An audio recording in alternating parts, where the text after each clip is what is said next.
Ilocano ako, magsasaka ako, pero ang iboboto ko sa 2028, walang iba kundi si Sara Duterte. Ayan na mga kababayan, na-captured na po ni Inday Sara Duterte ang mga Ilocano.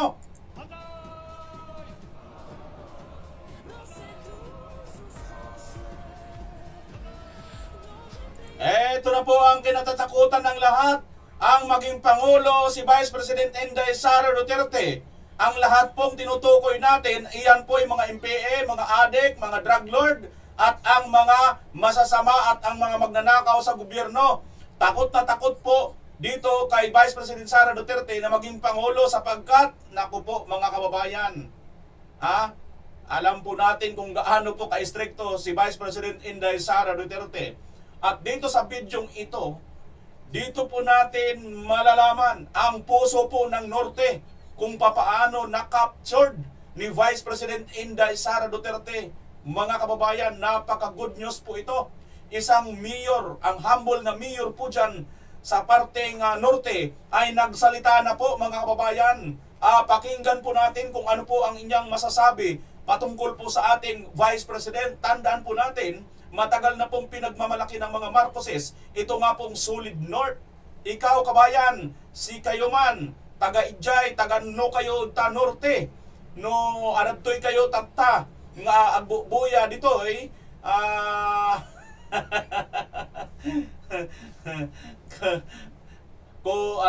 kung nanonood kayo sa maliit kong channel na ito, abay paki-like at paki-share nyo po ang video ito dahil para po ito sa mga taga-Norte at malalaman po ninyo kung bakit no yung iba ay halos minahal po si Vice President Inday Sara Duterte, hindi pa man po nila nakikita at nang makita po nila kung gaano po nila minahal si si PRRD, ganun na rin po itong si Vice President Inday Sara Duterte. Ang tanong, ano ba ang ginawa ni Vice President? Mga kababayan, mapapanood at matutunghayan niyo po dito sa bidyong ito. At may isa pa akong tanong, payag ba kayo i-partner bilang Vice President si Bam Aquino kay Vice President Sara Duterte para kanya maging Vice Presidente? Apa mga kababayan, nagugulat ka kung sino may sabi niya? Si Tartar. Kilala niya si Tartar? Bago natin tunguhin ang ating mga Tartar, Tartar. Ay, ako po ay makikisuyo muna. Sa ngayon pa lang nakabisita sa aking channel. Paki-like, paki-share at paki-subscribe na rin po ng aking channel. At patuloy po natin panoorin ang video hanggang dulo. At doon naman po sa mga matatagal na, maraming salamat, malaking tulong, malaking bagay po ang inyong ginagawang pagsusuporta sa akin. Maraming salamat. Mga kababayan, ituloy na po natin ang mga detalye. Ito po, si Vice President Inday Sara Duterte, mga kababayan, ay nakita po natin sa mga ganitong ayos. Panoorin natin. Napakasimple lang po mga kababayan ng manamit ng ating Vice President. At siguro kung ikaw ay taga riyan sa lugar na yan, mukhang alam mo na kung saan itong lugar na ito, kabayan. Ayun ho. Ayun ho, napaka nostalgic no. Napaka luma ng mga lugar, ngunit talagang tourist spot kung atin pong mamalasin ng maigi mga kababayan.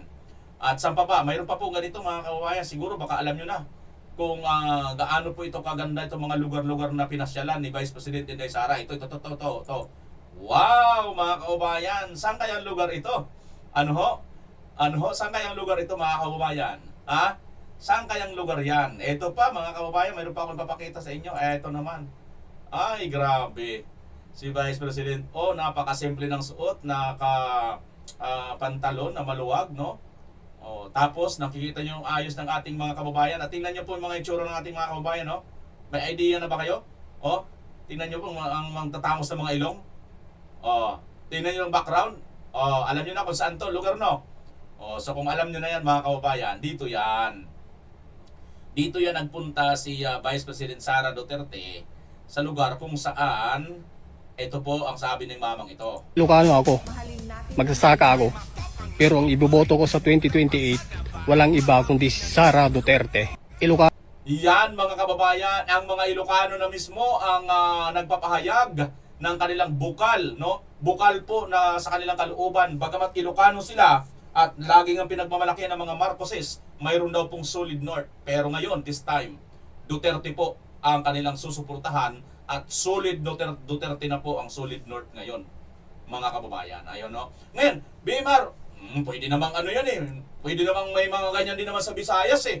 Paano mo natin tiyak na Ilocano talaga ito? Pwede naman natin sabihin na hindi yan Ilocano, di ba? O, pakinggan nyo ng maigi ha. Pakinggan nyo ng maigi, may papapansin ako sa inyo. Matitiyak natin na Ilocano itong mamang ito. Ilocano ako. Magsasaka ako. Pero ang iboboto ko sa 2028, walang iba kundi si Sara Duterte. Ilocano ako. Ako po mga kababayan, isa po akong Bisaya, Waray, particular ano ho. Pero marunong po ako mag-Ilocano, marunong po ako mag-Pangasinan, marunong din po ako mag-Cebuano at Bisaya na Waray. Kahit pa paano, marunong din ako ng konting Ilonggo, no?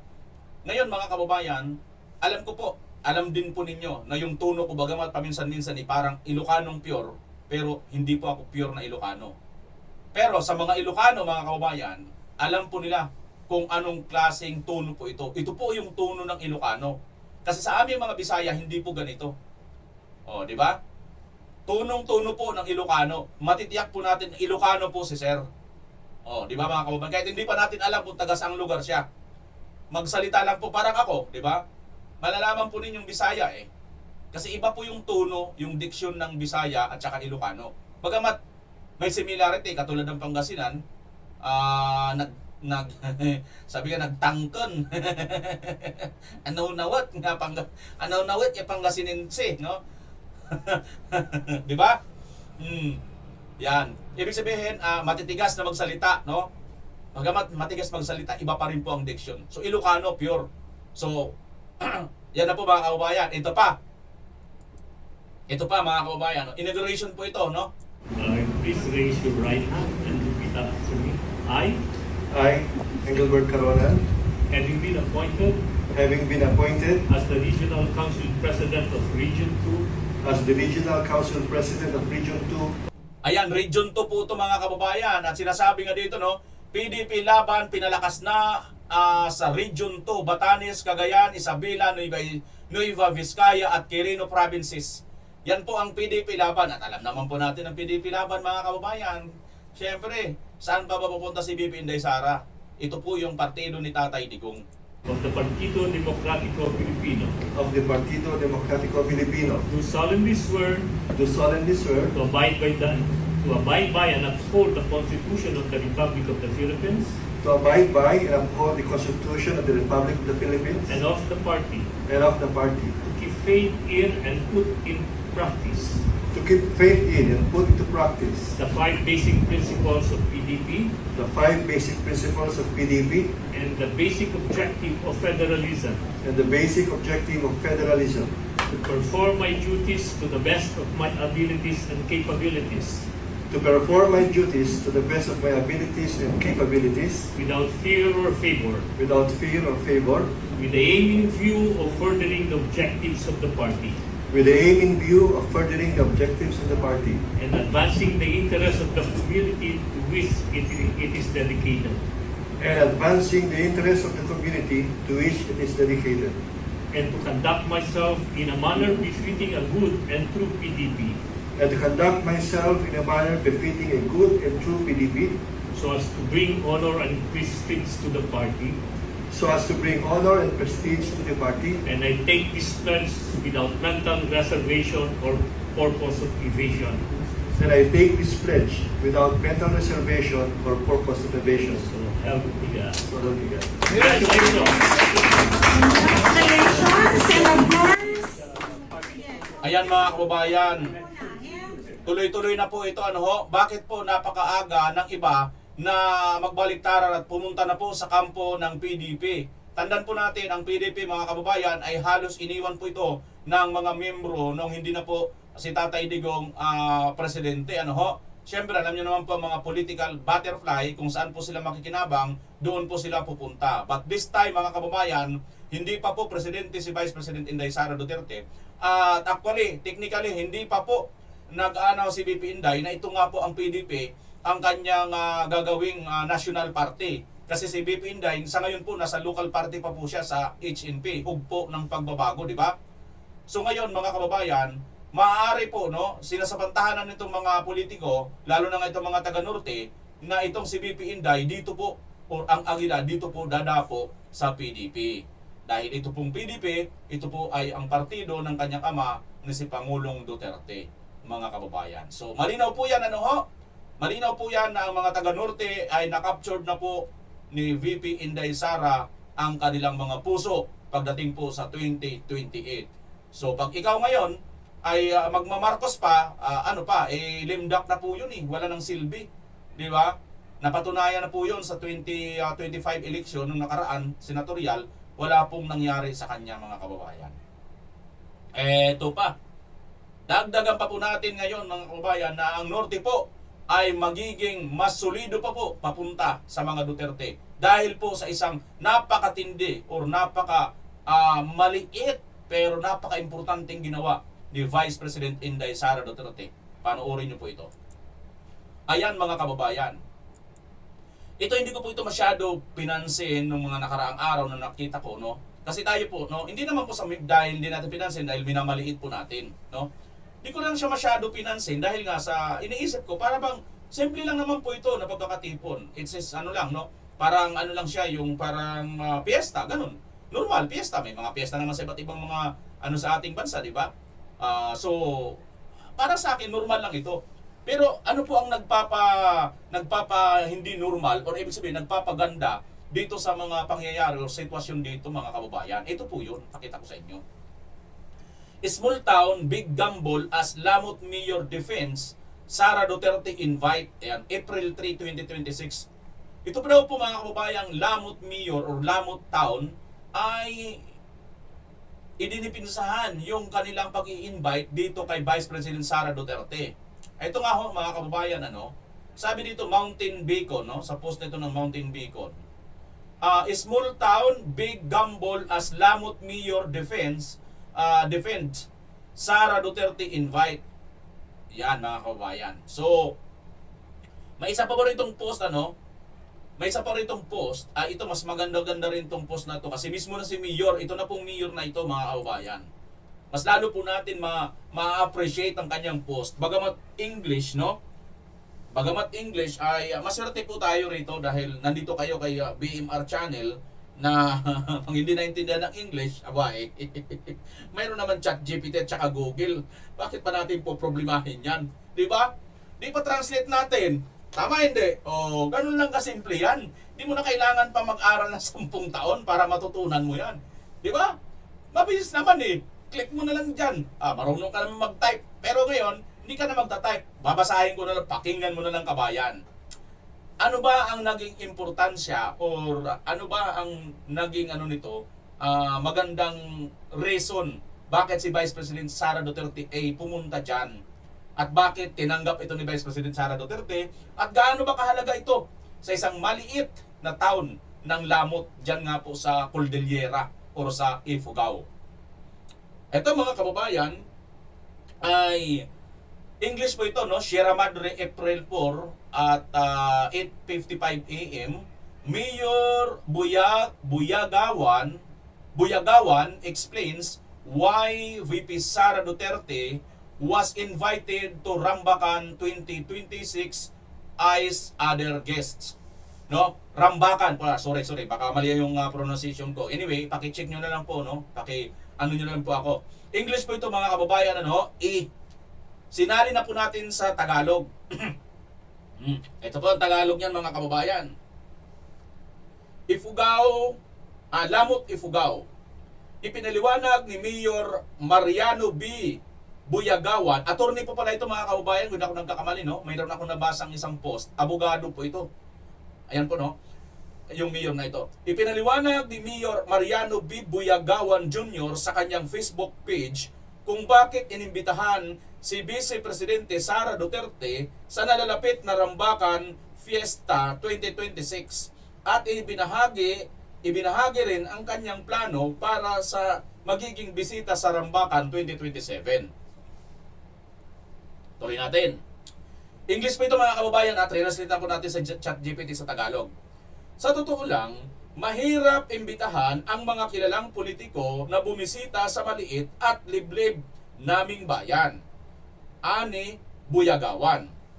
Bilang matagal ng mayor, nakaimbita na ako ng mga senador, kalihim, undersecretary, at kung sino-sino pa.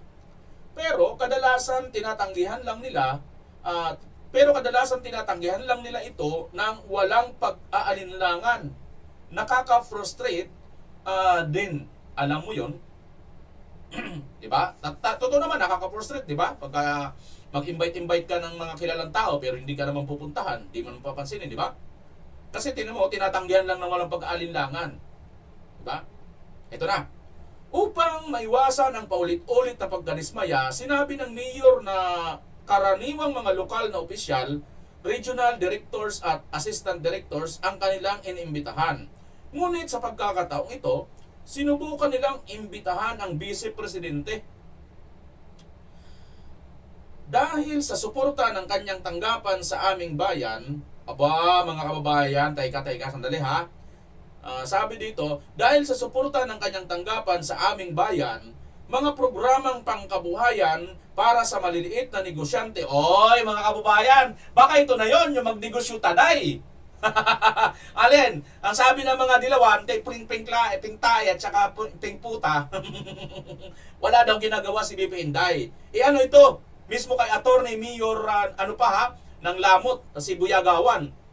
Ang dami po palang nagawa ni BP Inday. Ito, dahil sa suporta ng kanyang tanggapan sa aming bayan, mga programang pangabuhayan para sa maliliit na negosyante, school supplies para sa mga mag-aaral sa elementarya, food packs para sa mga solo parent at mga biktima ng uwan.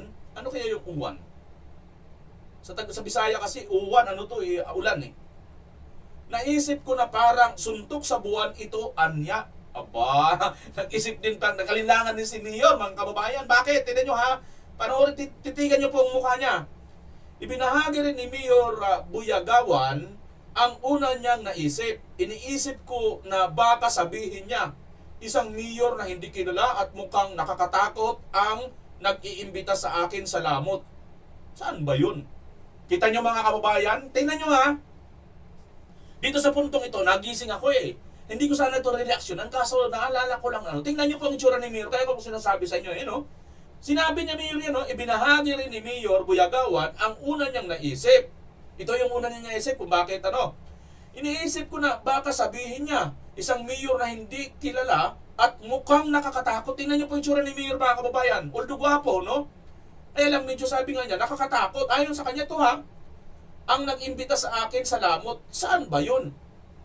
Napakaliit, napakalayo, pero yan mga kababayan, yun daw yung kanyang unang iniisip na baka mapahiya sila kay BP Sara, baka sabihin ni BP Sara, sino ba yun? Ang layo-layo, napakaliit na bayan. Sas nakakatakot pang mukha ng mayor na nag-imbita sa akin. Sino ba yun?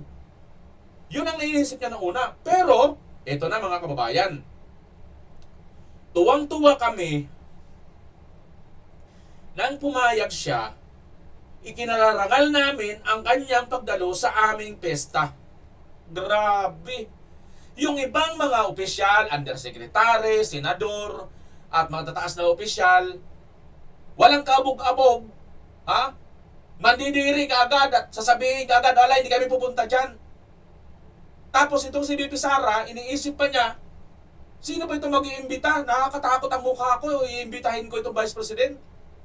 Ito yung iniisip niya. Mga meron kaagad siyang unang impression ba? Minamaliit niya kaagad, hinahamak niya kaagad yung kanyang sarili. Kumbaga may self-pity. Hindi naman siguro hinahamak. Nagkakaroon siya ng self-pity. Tama ba yan, Attorney Mayor Buyagawan? Tama ba yung pagkakano ko? Self-pity, Baka may self-pity na kaagad siya. Pero despite na mayroon siyang self-pity, naglakas loob siya, imbitahan si BP Inday Sara. At hindi sila napahiya, mga kababayan. Ang tindi, alam mo kung paano, saan siya kumuha ng hugot, lakas ng loob, na despite ng napakalayo, maliit ang bayan nila, at ihuhuyo siya ng BP Inday, alam mo kung saan siya naglakas ng loob, mga kababayan? Dahil si BP Inday, nagmalasakit sa kanilang lugar, sa mga kabataan, school supplies, at saka yung sa mga magnegosyo, di ba? Tumutulong sa komunidad. Kaya nakapaglakas ng loob siya na sinasabi, niisip siguro ni Mayor, bahala na, importante, nakita namin, mayroon siyang pagmamahal sa amin. Why not? Baka mamaya, gusto rin niya. Despite na ganito kami. Di ba? So, despite na nagsaself-pity ako, Importante na sabi ko ang gusto ko sabihin. We try. Di ba? At hindi siya nagkamali, kabayan. Kaya, alam nyo yun, nakaka-emotional lang eh. Di ba? Hindi ito sa hinaayip natin si Dave Inday Sara, pero alam nyo yun, di ba mga kababayan? Totoo naman eh, kalakaran naman sa buong bansa yan. Mayor nga lang, kapitan nga lang eh. Napakataas na ng ere sa ating bansa eh. Aminin ninyo, di ba? Pero ito, Vice President na ha? At future President ito. Ito na. Inihayag din ng Mayor na nais niyang mag-imbita ng iba pang national party list para sa Rambakan 2027. Kabilang sina Bam Aquino, Bam Aquino mga kababayan, Risa Hontiveros at Lino Robredo bilang mga guest speaker. Sa mga bumabatikos sa amin dahil sa pag-imbita sa kanya, ito ang hamon. Tulungan ninyo kaming imbitahan ang mga posibleng maging Pangulo. Handa kaming ilatag ang yellow carpet, tambakan ng bulaklak at ibigay sa kanila ang parehong ifugaw hospitality na ibibigay namin kay Sara. Kahit hindi sila makadalo at magpadala lamang ng kinatawan, ikararangal pa rin namin iyong iyon. Ibig sabihin na narinig ang aming tinig. Binigyan din na ang imbitasyon ay hindi tungkol sa kulay ng politika o kampo, kundi tungkol sa respeto at pagtanggap. Ito ay tungkol sa pag-angat ng aming komunidad at paglalagay sa amin sa mapa. Isang taong nasa ganitong posisyon ang nagbigay pansin sa aming kahilingan at iyon ang mahalaga. Dagdag pa ni Buyagawan. Grabe, masyado ako na-emotional dito mga kababayan. Sensya na kayo ha. Mababaw talaga yung aking luha no? Alam nyo kasi na-appreciate ko eh. Dahil, alam nyo yon yung alam natin na hindi naman tayo mayaman, mahirap lang tayo, maliit lang tayo na tao, in compare doon sa mga tao na para bagang gusto natin makasama, i-invite, or mapunta doon, maging bisita, di ba? Nakaka-self-pity talaga yan mga kababayan. Pero pagka nag-try ka tapos umayon sa'yo, sumama, nakisama sa invite mo, ay talagang grabe, highly appreciation po yan mangyayari mga kababayan. Isang napakasarap sa pakiramdam. At ayon pa nga sa kanya, no? Excuse me. Naghamon siya sa mga nagdudunong-dunungan. Kaya lang naman yung ginagawa kasi nga eleksyon, di ba? O di, puntahan nyo rin yung mga aspiring presidential candidate. Yun ang ano nyo. Tapos, lalatagan niya katulad ng ginawa nila rito. Kung talagang hindi kayo pakunwari. Pero I doubt, Mayor, I doubt. Gusto lang noon mamuntos. Gusto lang nyo sirain ang napakagandang gesture at napakagandang pag-uugaling Pilipino ni Vice President Inday Sara Duterte na ipinadama sa inyo dyan. At yun din naman ang gustong madama ng aming Vice President. Kaya tingnan nyo naman mga kababayan. Ayan. Huwag nyo sabihin hindi pa nakapunta. Yan ang aming picture. Saan ba yan? Alangan sa Davao yan. Hindi naman sa Mount Apo yan. Di ba? O ito, sa Mount Apo ba yan? Rice terraces na yan. At yan nga mga kababayan, isang napaka-humble, napakaganda po ng ginawa ni Vice President Inday Sara dito. Kung kaya't, ayan na po ang mga taga-Norte. Nagsasalita na po para dito kay Vice President Sara Duterte. Ano yon sir? Ilocano ka sir? At ano ka? Sinong susuportahan mo sa 2025? Ilocano ako. Magsasaka ako. Pero ang iboboto ko sa 2028, walang iba kundi si Sara Duterte. Ilocano ako. Magsasaka ako. Pero ang iboboto ko sa 2028, walang iba kundi si Sara Duterte. Yun na mga kababayan. Ilocano ako. Magsasaka. Ngunit proud akong iboboto ko si Vice President Inday Sara Duterte. Dahil ayon dito kay Mayor. Ito po. Si Mayor na mismo nagsabi, nahihiya ako dahil nakakatakot ang mukha ko. Sino ba yan na nag-invite sa isang Vice President na napakaganda? Pangalawa, sa pinakamataas sa ating bansa. Ngunit handa pong pumunta para kalangahin kayo mga kababayan. Ito po yun, no? Pagyamanan namin sa report ka natin na luma-luma na agency na nanitoy. May kung gawin sa mensahe na kayo kami, makakapay manapsa. Kasama din ka natin na members of the LAM na Daritoy, the Luluan Pastor Giovanni, the Pastor, Pastor Jomar, kay Pang Hari, yung kanakayupin, tumapay na ministers na Daritoy, nakakita na yung senior citizens na nag-perform at time. Lumapay ang mga watan o kanitaliya yung pinudali yung pagyamanan ko na yung sistema na dahil na importante na lang po din yan. Talaga na pilipitin lang eh.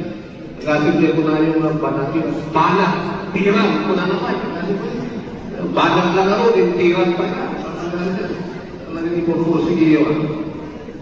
And of course, kalakaiwagi, I want to lang attitude na kung baga na actually I prefer kumain not to celebrate na kastoy hindi na pag-celebrate. It's a time for me na down to pause and to reflect on those previous years hindi na pagpalaban sa kawin na nangyari kaibigan. I do accept and admit I do make mistakes. I do make things that nagkamali kayo. Injak mawatan manong. madi. Injak mawatan ti sounds, ti boses. Medyo nagtal na. Ngumhan ko nga mawatan dagiti sarita ni Mayor Buyaw-Gawan. Anyway mga kababayan, hindi na muna natin papatuloy yan kasi nga medyo blurry yung boses, no? Hindi ko alam kung ito na yung nandito si BP Inday. So, basta mga kababayan, nakita nyo naman ito. For sure na po, andito si BP Inday, nagpunta po siya dito. Dahil ito po yung mga picture, no? Hindi naman po yan throwback picture, mga kababayan. Hindi naman po yung katulad kay BBM throwback picture, eh. Ngayon pa lang naman tayo nakakita ng ganyan na picture ni BP Inday, di ba, mga kababayan?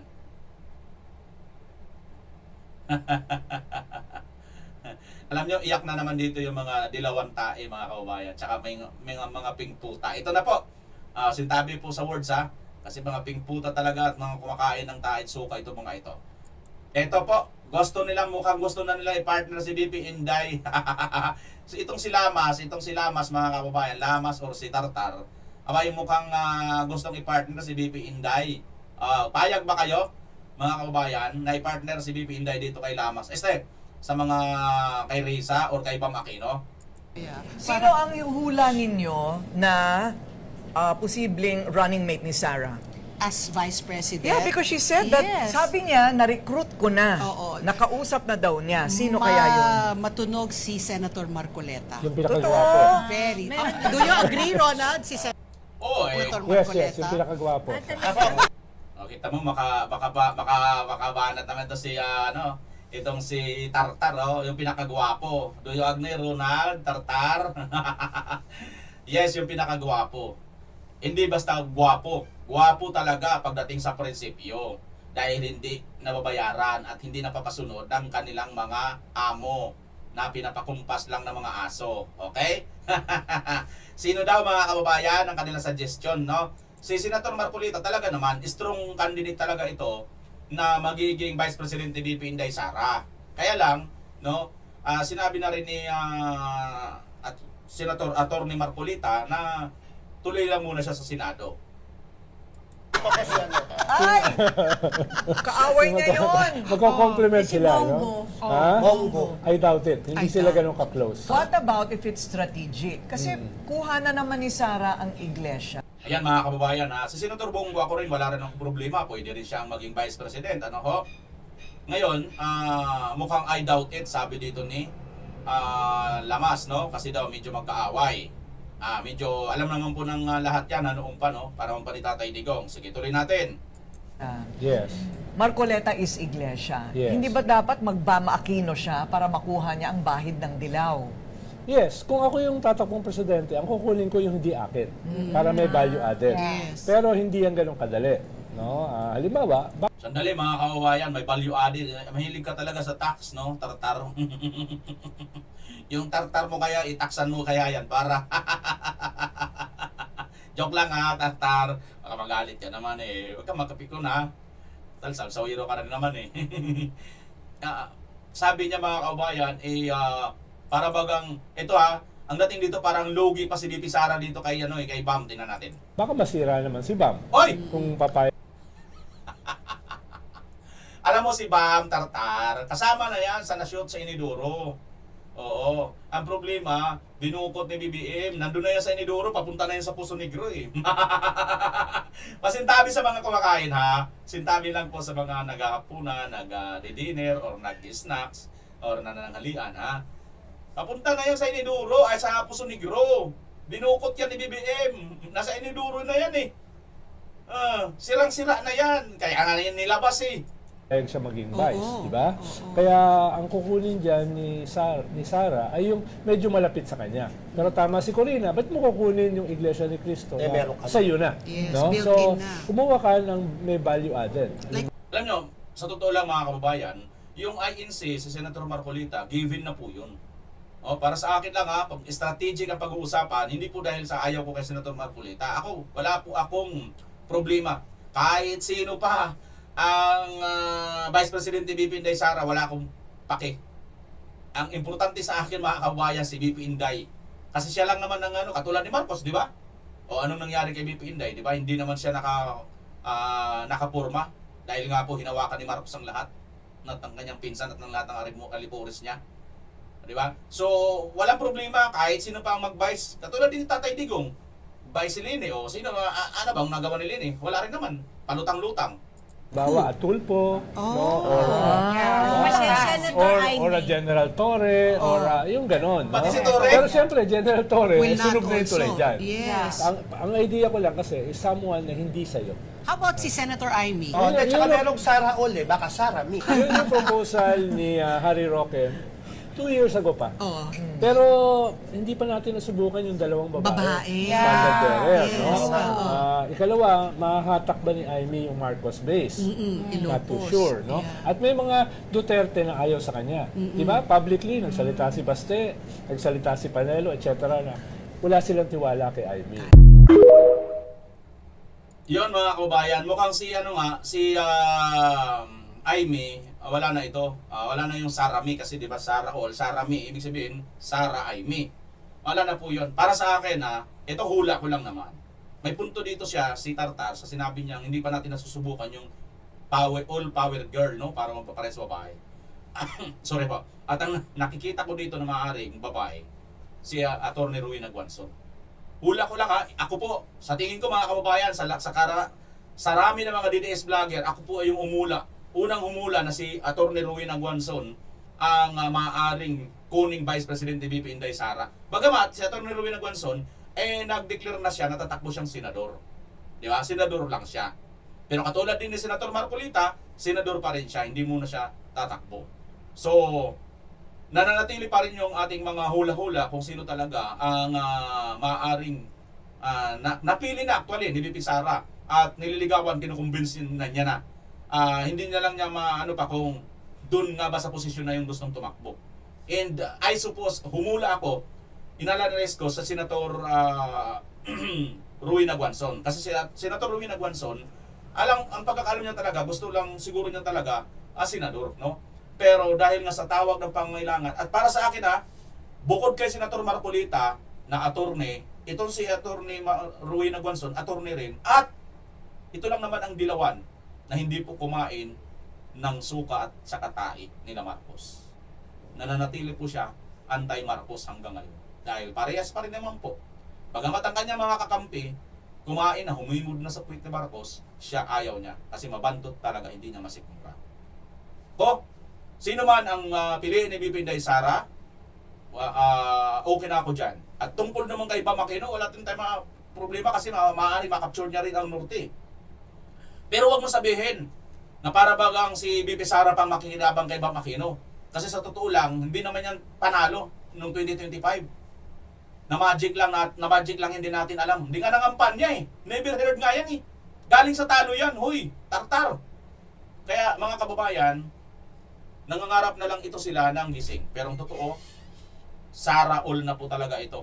At kalakip na nito itong itong mga taga Ifugao, mga kababayan, itong Norte, itong mga taga Norte. Pero inyo ito totoo, itong mga Ilocano nagsalita na, di ba? At ito, no? Batanes, Cagayan, Isabela, Nueva Vizcaya at Quirino provinces. Yan na po sila ngayon. Ay, mayroon pa isa yata dito Isabela, Aurora. Oh, Aurora, katabi ng ano yan?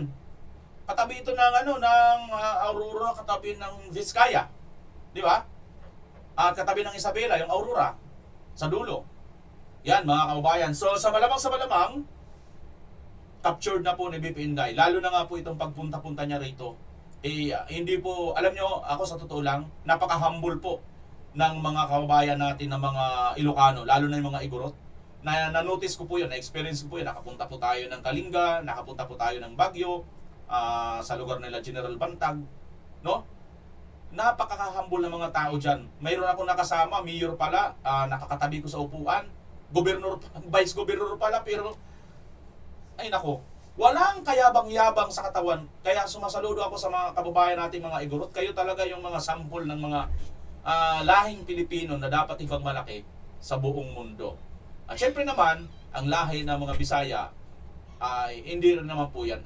Lahat naman po tayo mga Pilipino, marami naman po talagang mababait Kaya lang mayroon lang din po talagang mga suwapang at mandarambong sa ating bayan. Alright? Mga kababayan, ayan po ang ating natunghayan na video ngayon sa araw na ito, na ang mayor nga pong ito na nag-self-pity pa pero binigyan ng malaking halaga ni Vice President Inday Sara Duterte. Tiyak. Tiyak na po yan. Sa malamang. Sa malamang. Makakakita tayo ng presidente ng Norte na taga-South. Ang solid North, magiging solid South na rin. Maraming salamat. Saka na po tayo magbatian dahil pupunta na po ako sa Birada Aguilar, Pilipinas, as always. Bye-bye. Comment nyo na lang po dyan mga kababayan kung taga saan kayo at ma-shoutout natin sa sunod na video.